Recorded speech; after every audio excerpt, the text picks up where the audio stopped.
Hello, আসসালামু আলাইকুম। কি অবস্থা সবার? কেমন আছেন? আলহামদুলিল্লাহ আমি ভালো আছি। ইটস মি সুচি।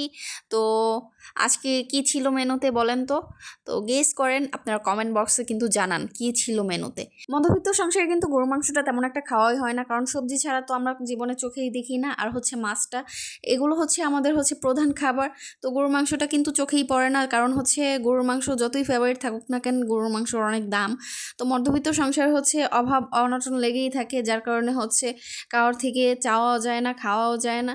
মধ্যবিত্তদের একটাই সমস্যা, সেটা হচ্ছে আমাদের যতই শখ আহ্লাদ থাকুক না কেন, আমরা নিজেরা নিজেদেরটা যদি পূরণ না করতে পারি তাহলে কিন্তু কারোর কাছে চাইতে পারি না। যাই হোক, পূরণ করার সাধ্যটা আল্লাহ যখন দিবে তখন না হয় পূরণ করব। এখন হচ্ছে আমি বিরিয়ানি রান্না করছি। বিরিয়ানিটার জন্য হচ্ছে চালটা ভালো মতো কচলিয়ে কচলিয়ে ধুয়ে নেব। তারপর হচ্ছে আমি এদিক দিয়ে হচ্ছে শসা টমেটো এগুলো কেটে নিব।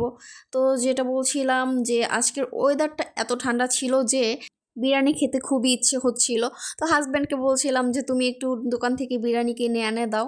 তো সে বলছিল যে আসলে আমরা 3 জন মানুষ, সেখানে হচ্ছে যদি 3 প্লেট করে বিরিয়ানি নিয়ে আসি বাইরের থেকে তাহলে হচ্ছে অনেকগুলো টাকা পড়ে যায়।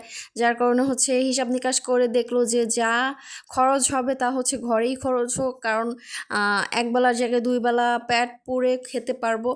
তো মধ্যবিত্তদের কিন্তু একটু হিসাব করেই খেতে হয়। তো যাই হোক, এদিক দিয়ে হচ্ছে আমি শসা টমেটো ভালো মতো কুচি কুচি কুচি করে কেটে নিচ্ছিলাম। তো ওদিক দিয়ে হচ্ছে আমার কিন্তু মাংসটা এখনও পর্যন্ত সিদ্ধ হয়নি, কারণ গরুর মাংস যত সিদ্ধ না হবে তত কিন্তু খেতে হজম কম হবে, কারণ আমাদের পাকস্থলীতে কিন্তু অনেক সমস্যাও দেখা দিতে পারে। যত সিদ্ধ হবে ততই হচ্ছে ভালো হবে। তো এদিক দিয়ে হচ্ছে পেঁয়াজ মরিচ এগুলো কেটে নিচ্ছিলাম। আমি আবার পেঁয়াজটা একটু অ্যাভয়েড করি, কারণ হচ্ছে কাঁচা পেঁয়াজ খেতে পছন্দ করি না তেমন একটা। তো এদিক দিয়ে আমার কাটাকুটা সব শেষ। তো আমার মাংসটা চেক করছিলাম, মাংসটা প্রায় সিদ্ধ হয়ে গিয়েছিল অলমোস্ট। তো এদিক দিয়ে আমি তুলে নিচ্ছি, কারণ হচ্ছে চাল দিয়ে দিব। তো সব কিছু তুলে নিয়ে এখন হচ্ছে আমি চালটা সুন্দর মতো দিয়ে দিলাম।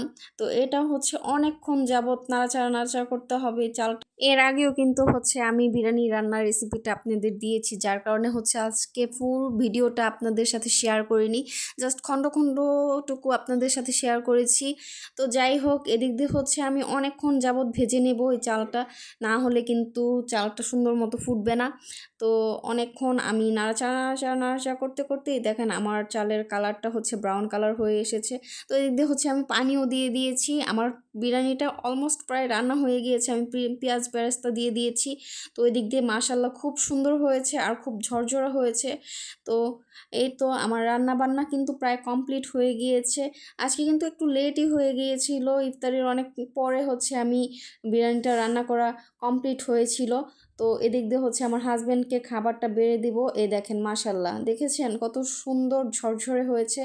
মাশাল্লাহ বলবেন। হ্যাঁ, মাঝখানে আমার বিরিয়ানি রান্নাটা খুব পচা হয়েছিল, আপনাদের সাথে শেয়ার করে আপনারা চোখ লাগিয়ে দিয়েছিলেন।